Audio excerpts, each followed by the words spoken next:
remember that Donald Trump promised that it would last 4 to 6 weeks, and that was 5 months ago. We've had so much back and forth on this, with Trump promising one day that it was all under control and that the agreement had been reached, this memorandum of understanding, and then the next seeming to start the attacks again. People are frustrated, I think, at how long this has taken. I mean, it was never popular in the first place. It is the Trump dump, where we cross the pond to get the very latest news from the White House, Washington and beyond. We're joined this evening by US reporter Harriet Alexander. Hello, Harriet.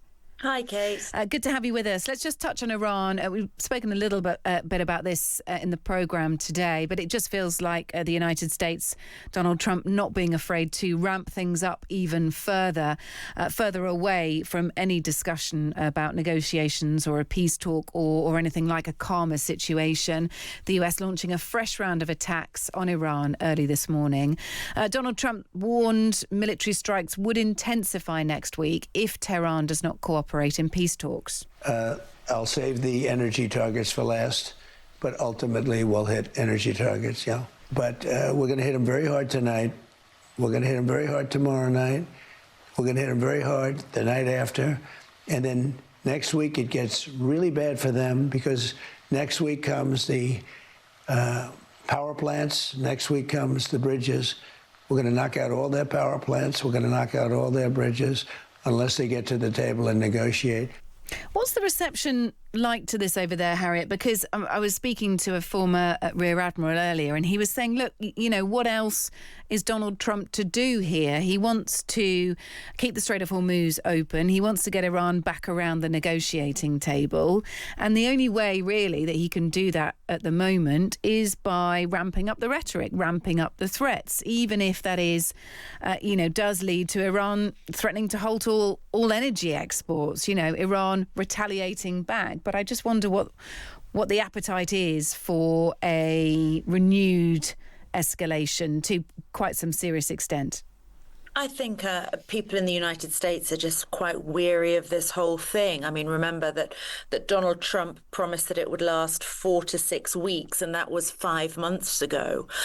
We've had so much back and forth on this, with Trump promising one day that it was all under control and that the agreement had been reached, this memorandum of understanding, and then the next seeming to start the attacks again. People are frustrated, I think, at how long this has taken. I mean, it was never popular in the first place. It wasn't like there was a great clamour from the United States public to get involved in all of this. And as time has gone on, I think people are increasingly sort of disillusioned by it and believing that Benjamin Netanyahu basically led Trump up the garden path with this idea that it was going to be easy and it was going to, seal Trump's legacy and be a wonderful thing all round. So I think people are pretty fed up with it. They want it to be over, but Trump's boxed himself in here. Yeah, he has. And, as our guest says, what else is he meant to do about it? He spoke on Fox News. In fact, that was the clip that we played, knocking out all their power plants, knocking out all their bridges unless they get to the table and negotiate. It did work to some extent before. Axios reporting today that Donald Trump held a Situation Room meeting on Tuesday to discuss a massive offensive against Iran beyond the current strikes. So we've seen ports, haven't we, targeted, but do you think, and bridges and the threat of other infrastructure, do you think that that's where Donald Trump is going with this, and will he follow through with it? Yeah, I mean, I think he just wants to ratchet it up more and more. Today is the fifth successive day of strikes against Iran. The US military just put out a statement from CENTCOM saying that it was coastal defense systems and cruise missile storage and launch sites. So this is all very much focused on the Strait of Hormuz, which, of course, is getting a lot of the attention. Trump is promising to attack power plants and bridges, as you said. I mean, that, of course, course, would be a war crime because you can't take out civilian infrastructure.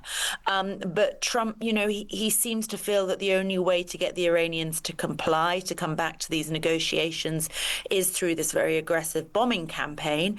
But actually, I think he really needs to look at the people that he is sending to do these negotiations in the first place, Kate, because this really began because when you had that June 17th memorandum of understanding, these 14 points that were agreed, well, they weren't very clear.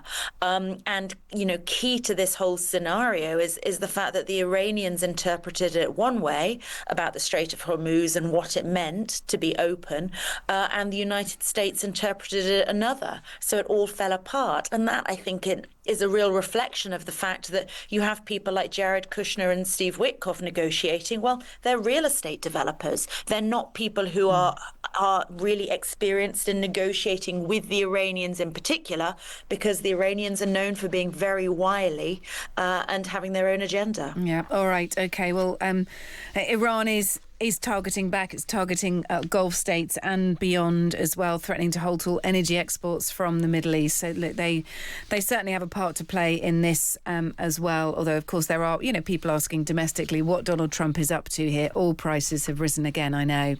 Let's move on to Democrats grilling Donald Trump's Attorney General nominee during his confirmation hearing as Todd Blanche attempts to take the top Justice Department role.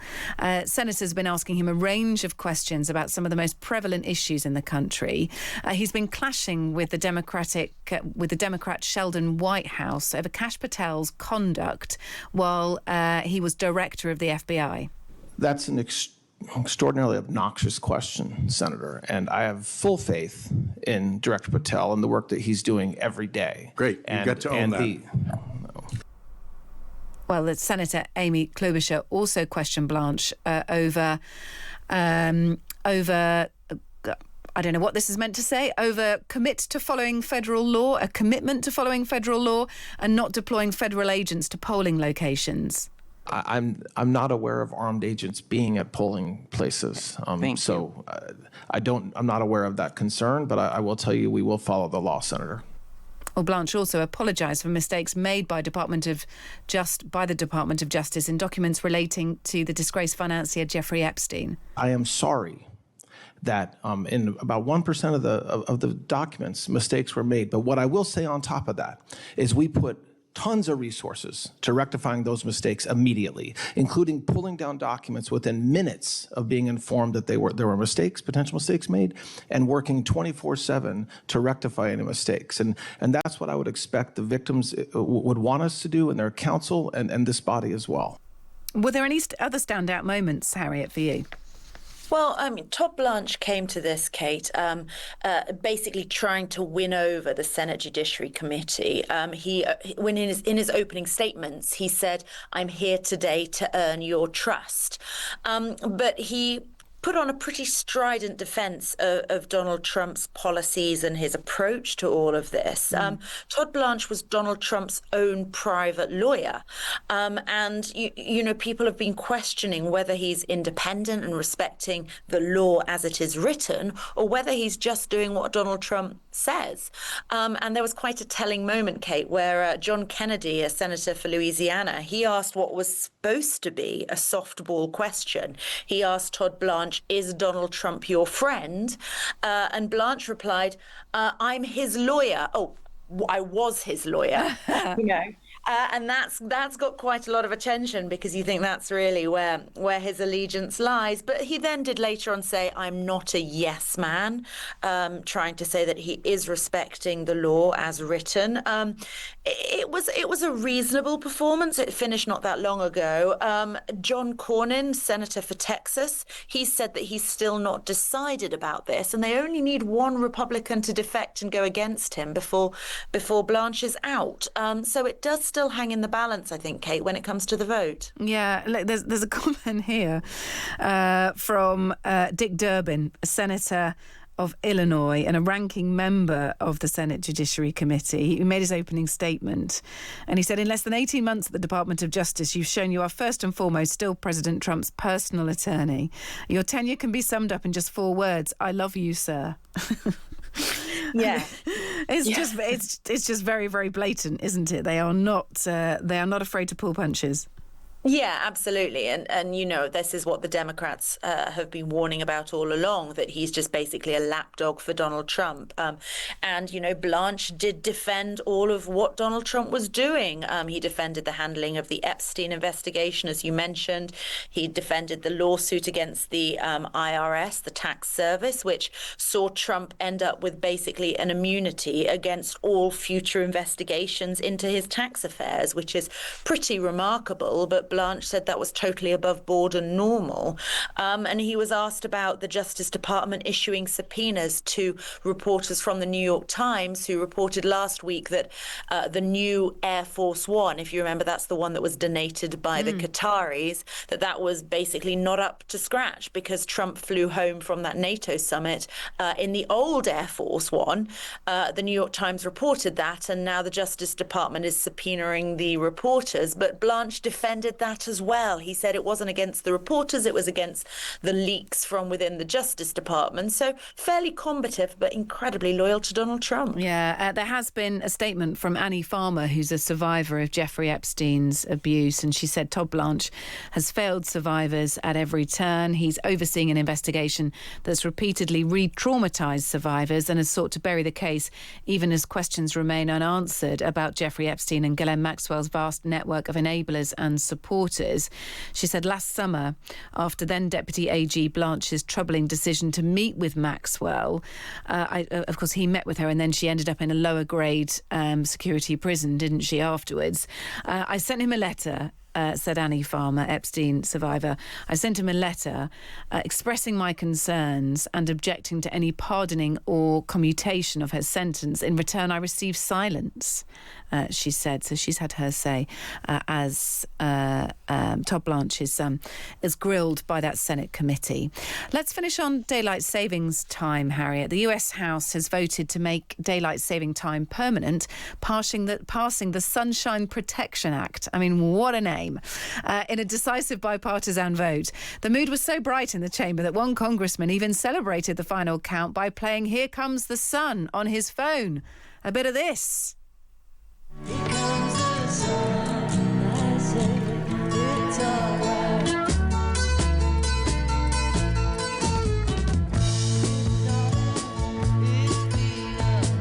There we go. If signed into law, the bill would finally end the biannual ritual of changing the clocks, locking in extra evening sunlight year round. I mean, this sounds very significant, but it's going to struggle, isn't it, when it comes to the Senate?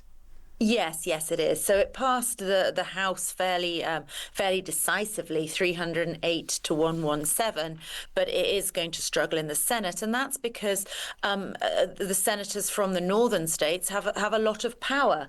And actually, what it will mean is that, of course, that you will have much darker mornings if you don't change the clocks. So you'll have lighter evenings, but darker mornings. So in the northern states, places like Michigan, Montana, North Dakota, sunrise will be 9:30 a.m. And places like Seattle won't get light until 9 a.m. So that's going to make for a very, very dark, long winter. And so a lot of people are quite concerned about the safety aspects of that, about kids going to school in the pitch black, that type of thing. So, you know, this has been tried before. In 2022, they looked at it, but they ruled it out then. And it remains to be seen whether they've changed their mind. Donald Trump said it was great news for America, but he's previously been against it as well. So, you know, who knows what he'll be thinking by the time comes. All right, Harriet, great to speak to you. Thank you. Harriet Alexander there, who is a US-based reporter. Great to have you with us.